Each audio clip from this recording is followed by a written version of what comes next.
করে শুনেন, জান্নাতের 8টি দরজা রয়েছে, তার মধ্যে একটা দরজার নাম হলো রায়্যান। এই রায়্যান নামক দরজা দিয়ে সিয়াম পালনকারী ব্যতীত ছাড়া অন্য কোনো ব্যক্তি এই দরজা দিয়ে প্রবেশ করতে পারবে না। কিয়ামতের ময়দানে আল্লাহ রাব্বুল আলামিনের ফেরেশতারা বান্দাদেরকে ডাকবেন যে এই সিয়াম পালনকারী ব্যক্তি তোমরা কোথায় আসো। রায়্যান নামক দরজা দিয়ে ডাকা হবে, সিয়াম পালনকারী ব্যক্তি কোথায়, সিয়াম পালনকারী ব্যক্তি কোথায়। তখন সিয়াম পালনকারী ব্যক্তিরা ওই রায়্যান নামক দরজা দিয়ে জান্নাতে ঢুকবে, এরপরে ওই দরজা বন্ধ হয়ে যাবে। অর্থাৎ সিয়াম পালনকারী ছাড়া ওই রায়্যান নামক দরজা দিয়ে কেউ প্রবেশ করতে পারবে না। তাহলে দেখেন এর চেয়ে বড় পাওয়া আর কি আছে। আল্লাহ তাআলা রোজাদারকে এত ভালোবাসেন, রোজাদারদের জন্য, সিয়াম পালনকারীদের জন্য একটা স্পেশাল একটা জান্নাতের দরজা আল্লাহ তাআলা বাজেট করে দিয়েছেন বান্দা এবং বান্দীদের জন্য। এর চেয়ে বড় চাওয়া পাওয়া আর কি হতে পারে বলেন। আবু হুরায়রা রাদিয়াল্লাহু আনহু থেকে বর্ণিত, তিনি বলেন রাসূল সাল্লাল্লাহু আলাইহি সাল্লাম বলছেন যে সিয়াম পালনকারী ব্যক্তিদেরকে রায়্যান নামক দরজা দিয়ে ডাকা হবে। রায়্যান নামক দরজা দিয়ে সিয়াম পালনকারীরা প্রবেশ করবে, আর সেই রায়্যান নামক দরজায়, রায়্যান নামক জান্নাতের মধ্যে আল্লাহ সুবহানাহু ওয়া তাআলা তার বান্দা এবং বান্দীদের সঙ্গে সাক্ষাৎ করবেন। এবার দেখেন, এতক্ষণ তো শুনলেন সিয়াম পালন করার ফজিলত সম্পর্কে, দেখেন আরো চাওয়া পাওয়া। যত এতক্ষণ যে চাওয়া পাওয়াগুলো শুনলাম যে আল্লাহ তাআলা মুখের গন্ধ পছন্দ করেন, আল্লাহ তাআলা এই নেকি নিজ হাতে দেবেন, আবার আল্লাহ তাআলা জান্নাতের দরজা রায়্যান নামক দরজা দিয়ে রোজাদারকে প্রবেশ করাবেন।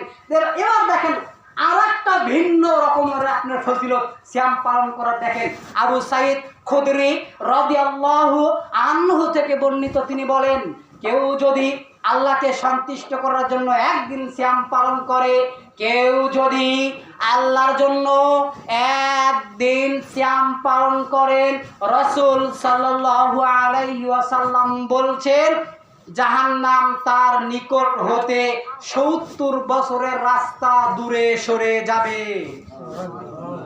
অন্য হাদিসের মধ্যে বলছেন উমামা রাদিয়াল্লাহু আনহু থেকে বর্ণিত, তিনি বলেন রাসূল সাল্লাল্লাহু আলাইহি সাল্লাম বলছেন কেউ যদি আল্লাহর জন্য একদিন সিয়াম পালন করে, আল্লাহ তাআলা তার জন্য জাহান্নামের এত একটা বিশাল একটা গর্ত নির্মাণ করবেন, যে গর্ত হলো আপনার 500 বছরের রাস্তা।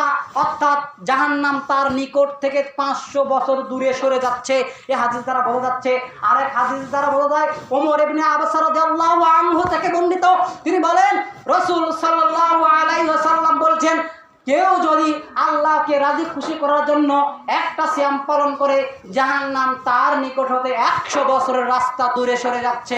অর্থাৎ তাহলে 500, 100, তারপরে হলো 70।